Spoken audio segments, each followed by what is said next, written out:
Hey guys, this video is regarding motivation. So the running season, the training season is sort of at a standstill right now, at least in Canada because of the weather. So a lot of people find it really difficult to stay motivated because they don't have that end goal or that race to work toward. And so a lot of people will ask, why am I not motivated in the winter? What's going on? And often it's because there isn't that something that you're working toward. Now, the thing about fitness is that really there isn't an end goal, and that's the whole point. The point is that we should be active daily for the rest of our lives. There isn't always going to be a race. There isn't always going to be something to prepare for or plan for.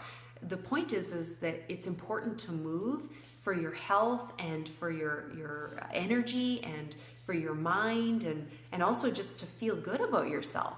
So one of the things that I suggest is to plan your month in advance.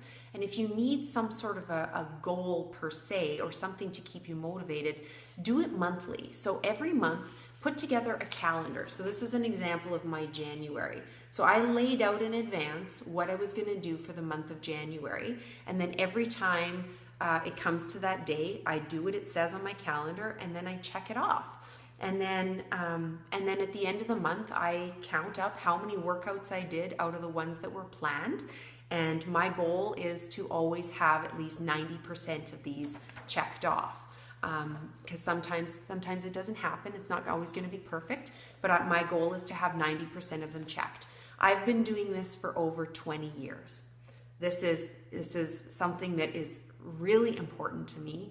It's something I make a priority, and there's a lot of reasons why. One is yeah, it helps with accountability for sure. Probably at this point I don't need the accountability as much, but more it makes me feel good. Sometimes you lose sight of what you're doing or what you accomplish unless it's actually there in front of you. So I'm a checklist kind of person. This gives me that satisfaction. Working out feels great. I love working out. So it's probably easier for me than it is for some people. But I didn't always start off that way. It was always something that I always had to be mindful of and really force myself to do at times. Now it's become such a habitual part of my life that, if I don't do it, I'm upset.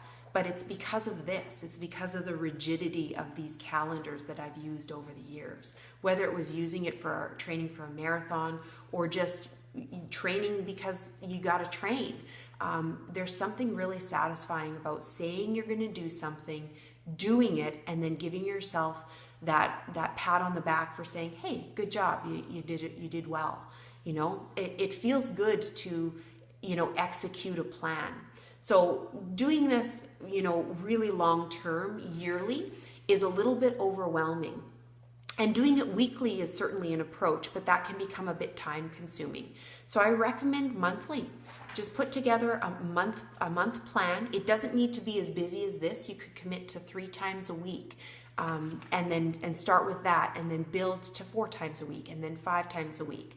5 times a week is what I recommend for really good overall fitness, and then the other 2 days of the week.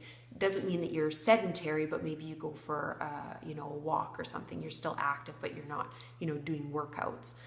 But this is a really nice way to keep yourself on track and to give yourself a little bit of a daily goal, a weekly goal, and then a monthly goal, so that you're always sort of reminded of how well are you actually doing. Because sometimes we'll go one way or the other. We might think we're doing better than we think we are, or sometimes we don't give the credit we deserve. So by having this on paper and making it just a quick little checklist, it will be something that will really help you out in the long run. And it's cool to look back. I've saved all of these over the years, and it's cool to look back to see how far you've come and to see some of the things that you've done over the years. So I really recommend this approach because, again, fitness isn't about running a race and then finishing the race and then that's it. Now, there's nothing wrong with that. That's a great, great goal and a great thing to strive for, but it's what do you do after the race is over?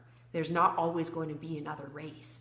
So this is a way to maintain your fitness level or improve your fitness level during the off season. I hope this helps you guys. If you have any questions, feel free to email me at angela@acaciafitness.com. We'll talk to you soon. Bye guys.